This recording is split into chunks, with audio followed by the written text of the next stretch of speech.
Ladies and gentlemen, welcome to Nothing But Net, brought to you by the Sideline Junkies Podcast Network. Our motto and our story and our thought process is we take you around the NBA in 30 minutes and we give you the point of view of two old heads. But today, substituting for old head number one, I got the nephew Josh with me. Josh, how you doing? How you feeling, my man? I am good, man. Always great to be in your presence, Midnight Rider. What's up, Sid? And I'm the Midnight Rider. Before we go on, just so you know, this is brought to you on Facebook, YouTube, and X.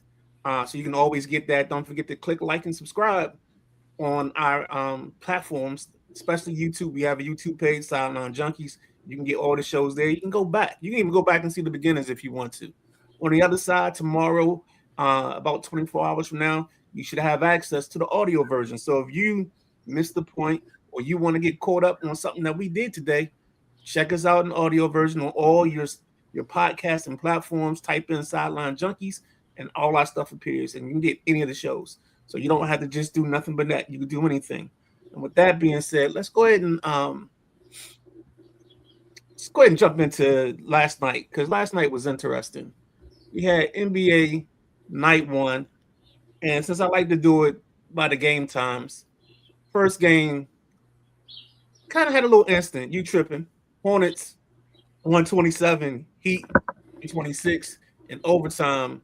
Uh, I ask you about the gameplay first, and then I'll get you on the other part.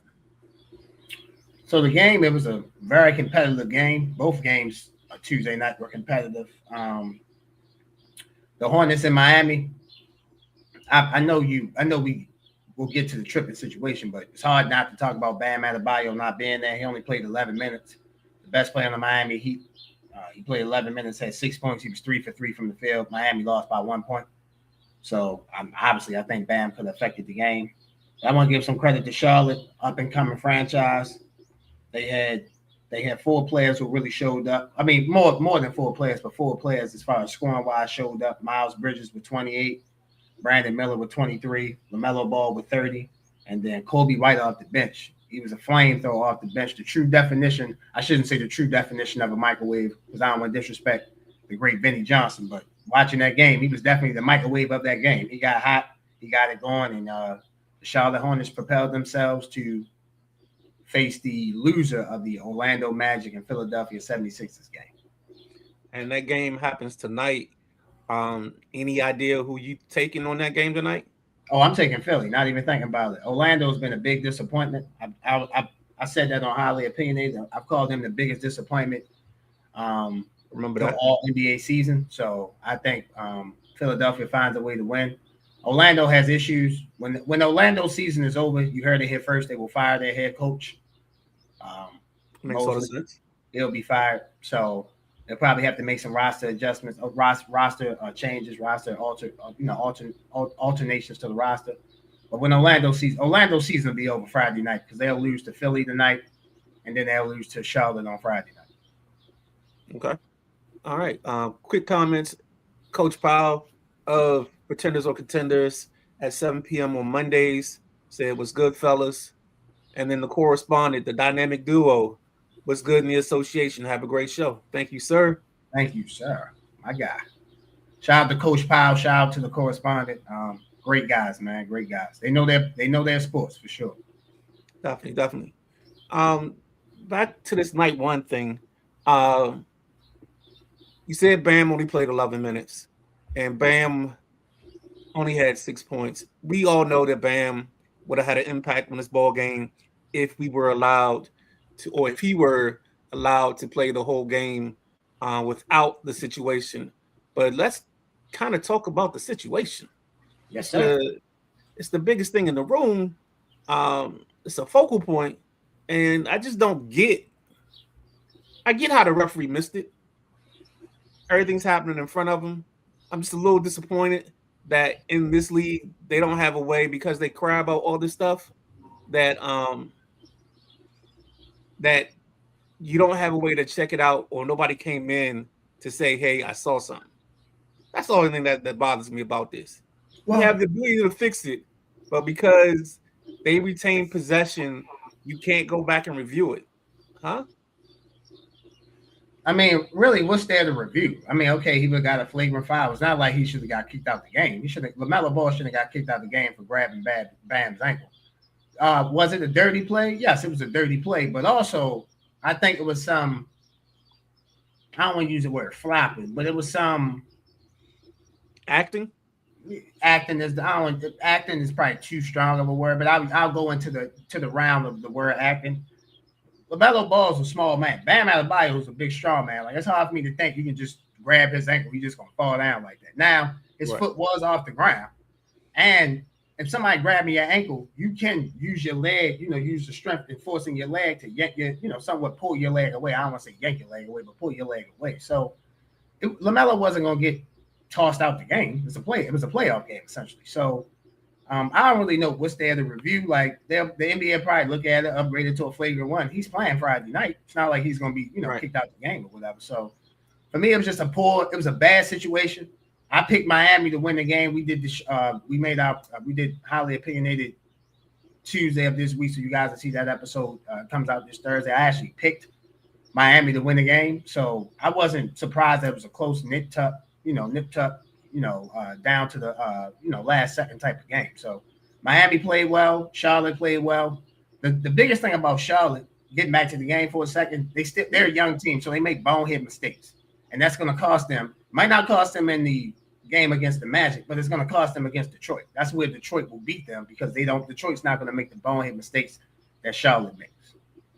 Well, the only problem that Charlotte has is the youth. Their youth is multiple. They have multiple young players. I mean, shoot, Cody White comes in. He's the senior citizen of the team. So, I mean, and he's only, 26, maybe 27? Yeah, so, but we can say youth, but there's other teams that are youthful that play smart. The Spurs are young but play smart. My point is that Charlotte is young but play dumb. That's the problem that I have. Like, they get in their own way. It's one thing for you. It's one thing for you to lose because of experience. That's fine. That happens. That's everything in life. But for you to lose because of experience and you still doing dumb stuff, the same dumb stuff you were doing when you first got in the league, that's my issue. So I don't necessarily look at everything as age. Right, I got you. I'm probably one of the youngest people. I wouldn't say I'm a member of the Sideline Junkie Podcast Network, but I would say I'm an affiliate. A friend, a brother, whatever you want to say. Like, I don't think because I'm younger than y'all that I can't hang with the big dog. You feel me? The OGs. You feel me? And I don't think because y'all older than me that y'all couldn't hang with me. You feel me? So my thought is that age is important. Age is definitely experience. But as the old expression say, age is just a number. It's about mentality. The Charlotte Hornets have a young, stupid, dumb mentality. The Spurs have a old man soul mentality. They're young. You see what I'm saying? The two differences. Right. I wonder, does that have anything to do with like Cassell and some of the other guys are experienced, like they have championship pedigree from their college days? Could that be a factor in some of this? Maybe. I mean, because Castle probably the only one on the team that won the national championship. The rest of them, Right. So I mean, it all depends on how you look at it. But for me, it's about mentality, and Charlotte has a young mentality. So, all right, cool. So let's go into the other game. This game got on my nerves, only because people in this city, they are so reactionary to the moment. They live in the moment. It doesn't make sense to me. But they wax poetically now about Denny Avdia, like they thought that Denny Avdia was going to be this great player. The Blazers win 114-110 over the Suns. Denny Avdia dropped 41 points in this ball game. And I think the part that's frustrating me, and I'm going to go for a little bit real quick because I want to bring this point up. When the Wizards traded Avdia, no one said anything. No one had complaints. No one was saying the jury's still out. They thought it was, some people did think it was too soon or it didn't work, but for the most part, everybody understood that part of the plan is to break this down to the bone gristle, to the studs, and rebuild it. He wasn't part of that plan. Now everybody act like we traded an all NBA player to the Blazers but they're not realizing that this guy just gets all the shots. He's the best player on a bad team. I'll say it that way. And if you don't agree with me, this is what we can do because we always do this. So your thoughts on Blazers Suns? Yeah, I'm not gonna say the Blazers are a bad team. If you don't mind me asking, how the hell are they a bad team when they overachieve? That to me, that makes no sense. You can't be a bad team if you overachieve. When the player, if I told you before the regular season, go ahead. I'm sorry. Go ahead. No. I get what you're saying. I'm looking at it from the standpoint of the players around him. He's going to get more shots than anything else. Now he pulled it together. They did overachieve. Give you all of that. But you can have the ball just bouncing the right way for you and you not really be ready for this moment. Are they going to be back here next year? Maybe. Yeah, I think Portland will be in the playoff range next year because they'll get Damian Lillard back. That's my thing. Like I look at Portland as, again, they overachieved. The two teams that played Tuesday night in the West overachieved. Coach Tiago Splitter, who is not the actual coach of the Blazers, that's Chauncey Billups, but he got arrested with the FBI gambling ring situation. And then Jordan Ott from the Phoenix Suns. So for me, you can say that, yeah, he gets all the shots. I mean, the team ain't all that great. So, yeah, he's going to get a lot of shots. He had 41 and 12 basically playoff type of game. It was a playoff game, playoff type of game. So, you got Drew Holiday on this team. You got Scoot Henderson. You got Jeremy Grant. And then the rest, you got Shaden Sharp. The rest of them, high energy type of, the rest of the players, high energy or fill your role type of players. So I wouldn't say that Portland's a bad team. I thought Phoenix would win this game. I'm going to give all the love and congratulations to Portland. Like I said, they've overachieved all season long. For them to go into Phoenix and win that game on the road, I watched every dribble on Amazon Prime. So it was a great game. Congratulations to the Portland Trail Blazers on making the playoffs. Their reward for making the playoffs, they get to face the San Antonio Spurs in the first round. So, hooray. Yes. Way to go. You got to start somewhere in life, right? Hey, man. Experience is everything. Sometimes experience period is better than no experience. So, and I actually think for the Spurs, this is the perfect first round matchup because both teams really don't have playoff experience. You got De'Aaron Fox, you got Harrison Barnes on the Spurs side, and then on the Blazers side, you got Jeremy Grant, you got Matisse Thybulle, and you really got Drew Holiday. The rest of them really don't have playoff experience. So, battle of inexperience versus inexperience in the first round. That's right. And then tonight, we got the Warriors versus the Clippers. I think I already know kind of sort of where you're going to go in this ball game, but I'll be a little facetious and ask you anyway. Yeah. And so Clip City, they're gonna beat the Warriors. If someone special is watching that's an actual employee of the Sidelines Junkie Podcast Network, I got 50 reasons on why I think the Clippers gonna win this game tonight. So I'm gonna stay up. I'm gonna go and watch that. Gonna add that 50 to what to a great day. You feel me? So I like the Clippers. Kawhi Leonard, in my opinion, if depending on what happens with Luka Doncic in his case to try to make the NBA awards and all NBA, Kawhi Leonard made my first team all NBA. So I think you have enough games played. He got enough. He played 65 games. Okay. All right. I think Kawhi Leonard balls out. I think the Clippers use a home crowd into a dome. I like the Clippers. All right, we got Coach Powell jumping in. He said completely changed the outcome of the game, but in real time, tough to see. But I don't think it was as malicious as slowdown video showed. That's in reference to the tripping or the grabbing of the ankle by Melo. And then his other comment is Denny is solid and having a great year. Not ready to crown him a star. I liked him with the Wizards, but he was not consistent with the Wizards. No, he wasn't. No. Hey, Coach Powell, I love you, and I'm Midnight Rider. I love you. I disagree. The brother a star. Listen, I did my all NBA. Now, some of this is he should make third team all NBA. For what he did this season, for what he averaged, he should make third team all NBA. So, and actually, I don't want to give too much of the show away. You know this guy, JG, my co-host for Highly Opinionated. We did our awards yesterday. He picked Denny Agaba to win. He picked Denny Agaba as his most improved player. I totally agree with that. So, I disagree with that too, but we can probably get to that in a second. But my point is that Denny Agaba has had a hell of a season. And again, for what Portland was thought of to be, to what they are, I think he's a borderline star in the NBA. Now, we're going to have to be consistent next season, but I'll say this. Coach, I'll do this. I'll say he's a borderline star. If he does what he does, if he plays kind of the same way next season, then I think he can enter that star conversation. All right. Now you got me curious. Who do you have as the most improved player coming in? We can skip that and answer that question. So I have Nickeil Alexander-Walker as the most improved player, followed by Jalen Johnson at second. I picked Jalen Johnson before the season started. So I'm not trying to say I first guessed it, but I'm not surprised about what he did. Like Midnight Rider, what school Jalen Johnson went to? So I think I watched him play. I think I watched him dribble the ball once or twice in his life. Well, I should say what college he went to. So I think on that type of school, I think on that school, I think I know the player. Just saying. So you got a little expertise, huh?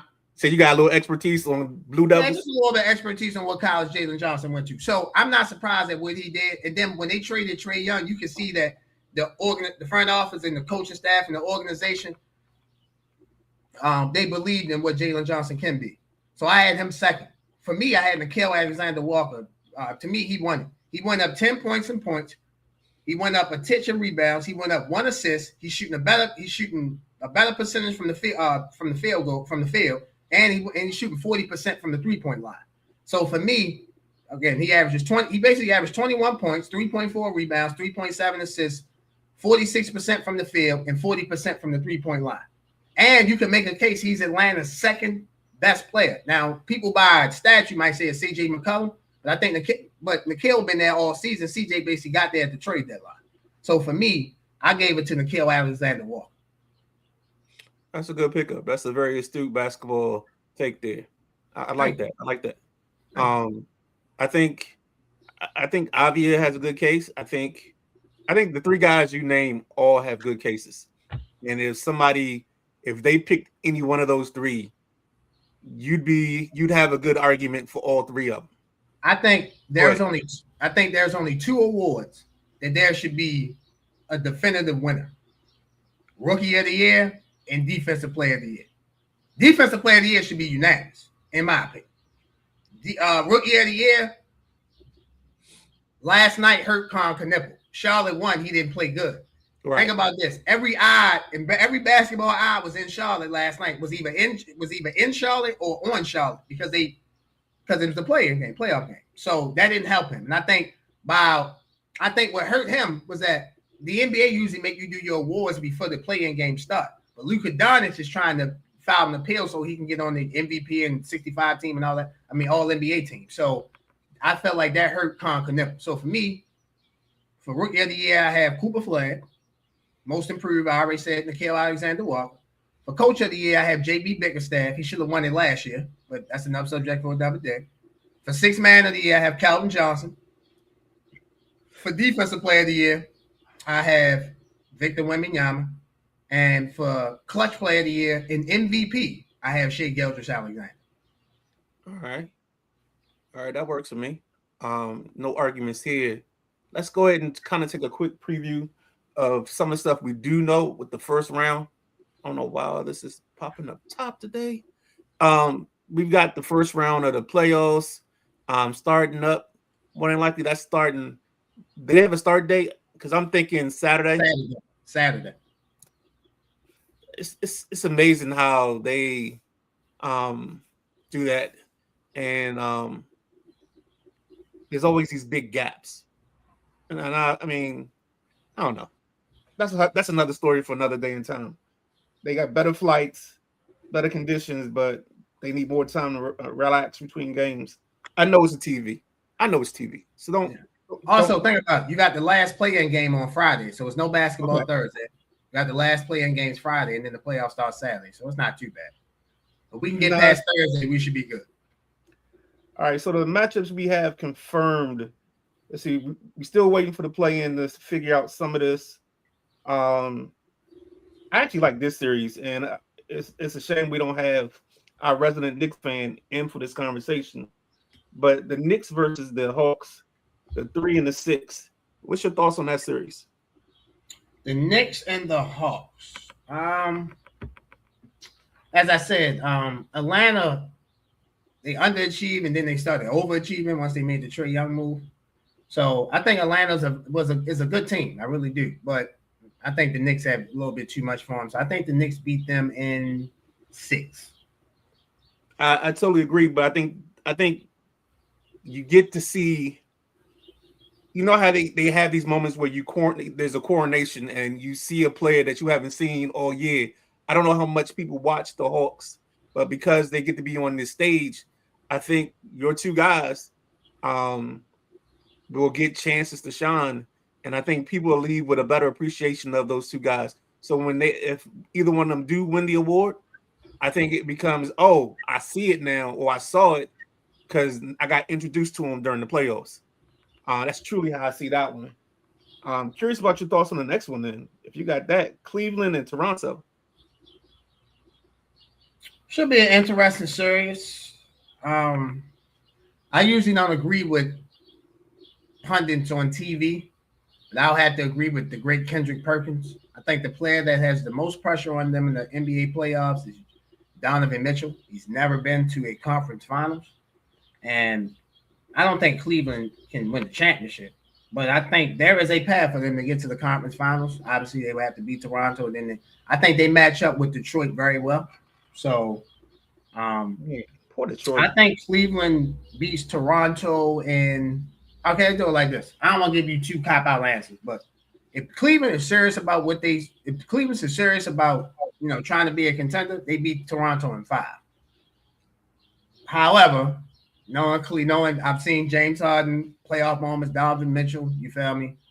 Jared Allen, Evan Mobley, not knowing if they're gonna come to play fully. I think this series might go 7 games. I got 6. I think Cleveland kicks it in like game 4, game 5, realizes that they're the better team and they shouldn't play with their food. Just go ahead and finish them. And if they don't do that, then yeah, I can see it going 7. But on my initial blush of the series, I don't see it as a 7-game series. I see it as a 6. Well, listen, if Cleveland, I'm gonna sorry to cut you off, Midnight. If Cleveland, they better not play with their food. If they serious about what they should be, it should be a 5-game series. But if they want to play around, Toronto, you got Scotty Barnes, who I love. You got Brandon Ingram, Amon Quickly, R.J. Barrett. You got Jakob Poeltl at the center position. You got some guys. They got the rookie Biles. He should make an all-rookie team. In fact, he made my all-rookie second team. So they got Toronto is young enough and vibrant enough to stay in the series. It's just about Cleveland. They got to have that killer instinct, that killer will. Like, okay, let's do what we need to do here. Let's dispatch of Toronto so we can get ready for Detroit. I'm telling you right now, the only reason I think it's 6 is because when I listen to their radio, there's a lot of pressure on Cleveland to advance and to make it to the conference finals. So they got pressure that. Well, if it's pressure, then the fastest way to alleviate pressure is to stop winning. They need to get up 2-0 and beat them in the first 2 games at home, and they need to win game 4. Game 3, they probably won't win. Toronto first game back home, fine. They need to win game 4. If they serious about that action, they end this in 5. All right. On the west side, San Antonio and Portland, we kind of talked about that. Do you have that being anything more than a gentleman's sweep? I do not. I think Spurs win this in 5. I think I actually could see a sweep, but inexperience, Portland could get hot. Denny Agaba could get hot. I do like Carter Bryan, the rookie from Arizona, getting some minutes on him. Even if it's 3 to 5 minutes, can just use his strength, use his body, use his force against him. So I like the Spurs in 5. Nuggets and the Timberwolves. Any thoughts? Yes. If you don't mind, can we do the Lakers and the Rockets first and then the Nuggets and the Timberwolves? Because I got a little longer answer for that. Sure. Okay. All right. If you don't mind, Lakers and the Rockets. I got the Rockets in the sweep. If the Rockets are any serious about who they are, they should sweep the Lakers. LeBron's great. We understand that. Shout out to him at what he's doing at his advanced age. Still one of the an all-time great player. But Kevin Durant, Alfred Sengun, Amen Thompson, Jabari Smith Jr. I'm about to call him Jabari Parker. Excuse me. Jabari Smith Jr., Reed Shepard, Tariq Eason, Ime Udoka, who we know how Ime feel about LeBron in certain moments and times. If you guys don't know that, as documented. And the Lakers beat the Rockets. I think it was a month and a half ago, 2 months ago. And I was watching. I follow this page on Twitter where you can get a little bit insight information. He wanted JJ to put Bronny in the game. Well, Bronny gonna have to play now. Ime Udoka going out. He's smelling blood. They need all blood. If the Rockets are serious, it should be a sweep. Should be a sweep. I think more likely than not, probably be a 5-game series, but I think the Rockets should sweep the Lakers. Now to Denver and Minnesota. Hold on. You can't just sweep my team out the playoffs and then I not get a chance to rebut. Oh, I'm sorry. I forgot you're a Lakers fan. I'm sorry. Go ahead. No, you good. It's I understand the dynamics, but I think when you have a great player, sometimes great players drag the combination and the people along with them. I think Amen Thompson does have a great series. I think he's another person that steps out of the shadows a little bit and gives you a little luster. But I think LA makes it go 6.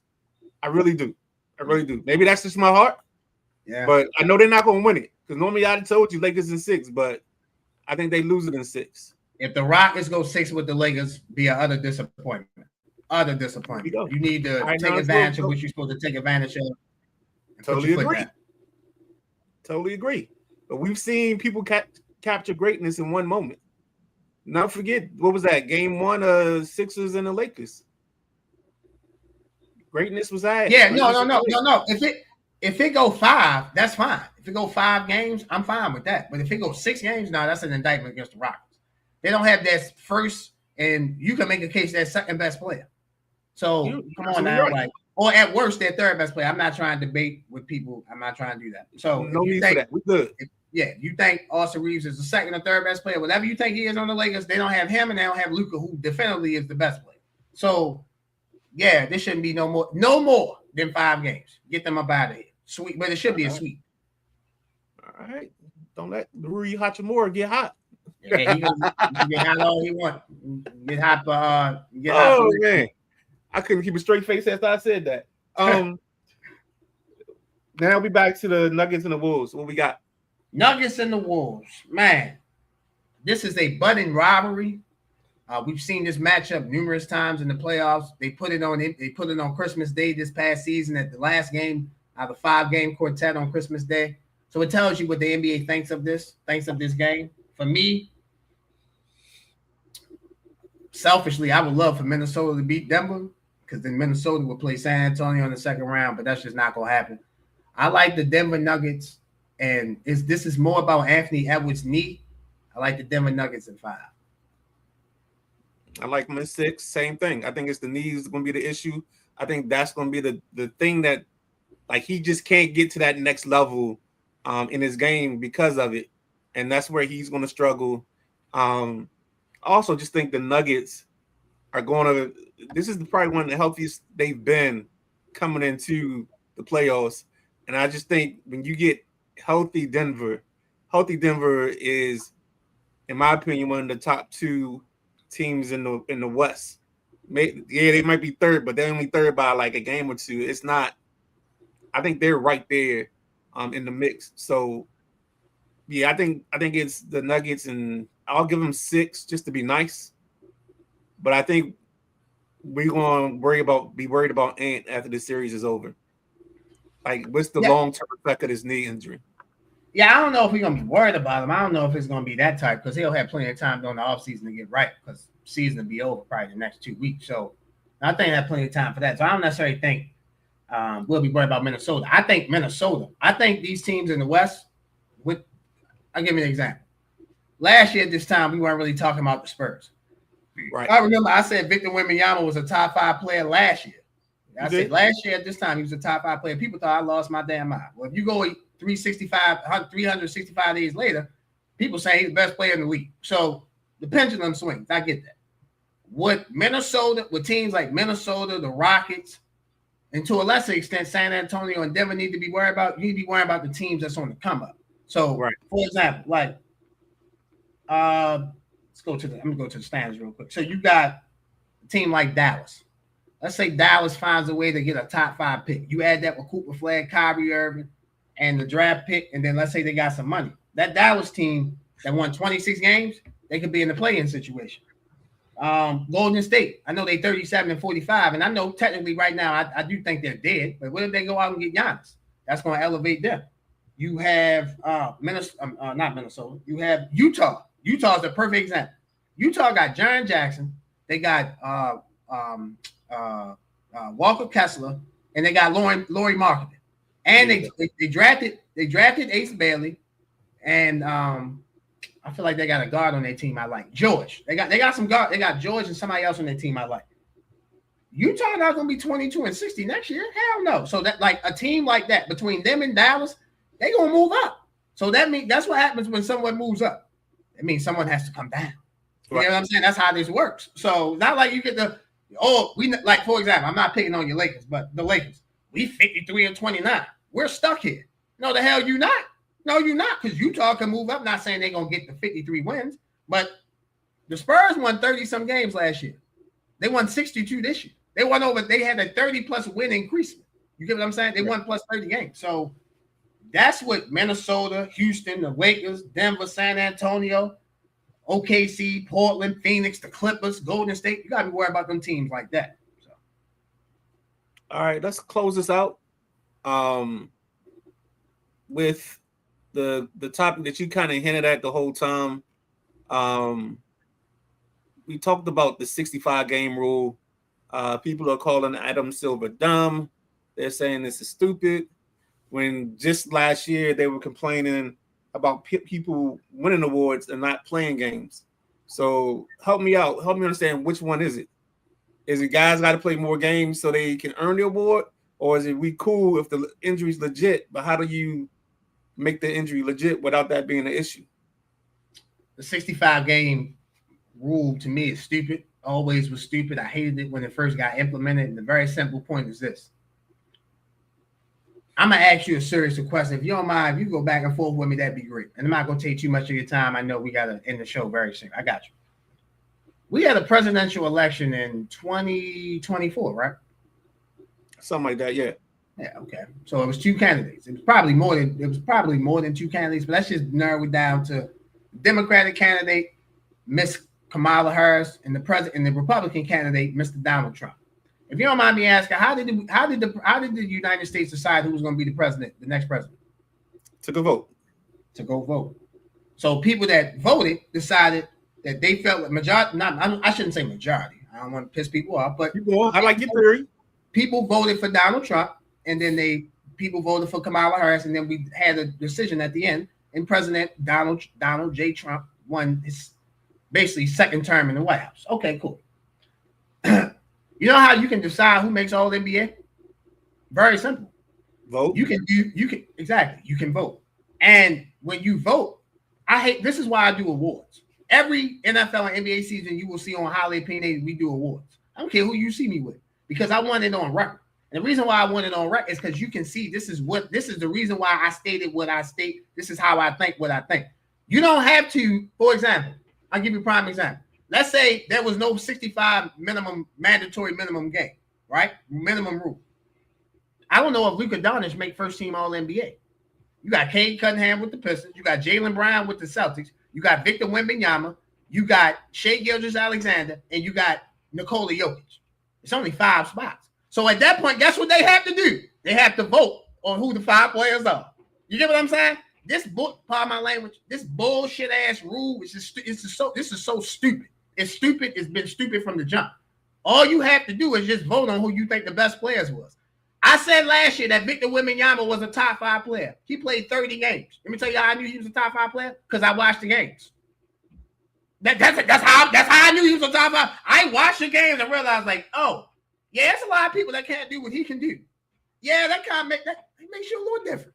So again, I never said Vic should have won the MVP. I just said he was a top 5 player. So you can easily vote for awards. You can easily vote for who you think should be first team, second team, or MVP, rookie of the year, etc. You don't need no mandate. Cooper Flag didn't need to play 65 games for me to see he was the best rookie in the class. I knew that. You want me to tell you how I knew that? Who had the number 2 pick in the draft? Can you imagine if the team that had the number 2 pick had the number 1 pick in the draft? I don't know. It was the kind of guy that was saying that they was going to get the number 1 pick.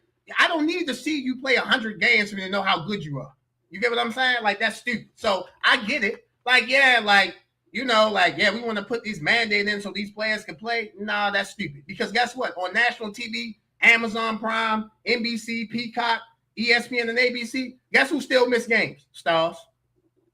They still miss games. So what did it really fix? Nothing. That rule was stupid and dumb. They need to change that rule. Listen, vote on who you think the best 15 players are. That's how it's always been. Steve Nash won the MVP over Kobe Bryant. Everybody in the world knew Steve Nash wasn't better than Kobe. They voted on who they thought the MVP was. Now all of a sudden, well, you know, you have to play 65 games. You have to bring the Great Poupon. You have to bring your jacket. You have to bring a number. No, I don't either. No, I can watch the games and understand who the hell can play or who can't play. Victor Wembanyama can play. I don't give a fuck if he played 10 games. I know what the hell he is. He great. Nikola Jokic. The man was going to miss all NBA. He had a serious injury. Well, no, we're not going to change the rule. So you trying to tell me the best player in the NBA can't make all NBA? Okay, cool. NBA, man, they done for that. They stupid. They know better. Do better. The NBA has the one big problem, and they're about to repeat this lunacy with the draft lottery. The problem they have is they respond to everything, and all they do is they make a baseline response to the question at hand. People say, "Oh, you gotta get these guys to play more games." Well, if we put a minimum 65 games on it, they got to play. Like you pointed out, we haven't seen the Stars have missed games. We got Stars that only got 64 games now, 63 games, and now they don't qualify for any of these awards. That's problem one. Number two, all the crazy, idiotic, stupid rules they putting in place to try to fix the lottery. You already fixed the lottery, because when's the last time the team with the worst record got the first pick? Exactly. So you've done your job. Why do more? Why? I mean, this is the part that kills me. Is like they don't have the results in front of them. You know, Detroit picked like 2 years in a row from the 5 spot. Thank you. So you fixed the quantitative outcome of the lottery has fixed the problem that you're trying to fix again, because you think teams tanking. Never mind. I can go on and on for this. No. I just want to say this about the tanking thing. Is the NBA, have they lost their mind? Teams have always benefited from bad organizations and tanking. The Lakers drafted Magic Johnson. They had Kareem Abdul-Jabbar on the roster. Like, what? Like, what would you? The Spurs, you know how they draft. You know how they franchise. They drafted Victor Wembanyama. They tanked to get Wemby. I ain't gonna lie, silly me. I think that was a smart decision. Like, I would have did the same. Like, I don't know why Oklahoma City, they got Chet Holmgren and they got Jalen Williams and they got, like, how did they get them? They were bad. Right. Like the Oklahoma City roster before. They had 3 Hall of Famers: James Harden, Kevin Durant, Russell Westbrook. How did they get them? They were bad. Like, the NBA, like you said, they have rabbit ears. They listen to everything but what they need to listen to. And my point is that there's nothing wrong with the tanking system, and there's nothing wrong with, you don't have to put a mandate in for players to play a certain amount of games. Just vote for who you think the best 15 players are. Vote for who you think the MVP is. Vote for who you think the rookie of the year is. Vote for who you think the coach of the year is. Vote for that. That's okay. I think the year Steve Kerr won the coach of the year, he missed time. Luke Walton got wins. Yep. They still gave it to Steve Kerr. He wasn't even there. Yep. Come on, man. That's ridiculous, man. The NBA, man, y'all got to do better. Y'all know better. Y'all know better than this. I hate them. Hate it with a passion. All right.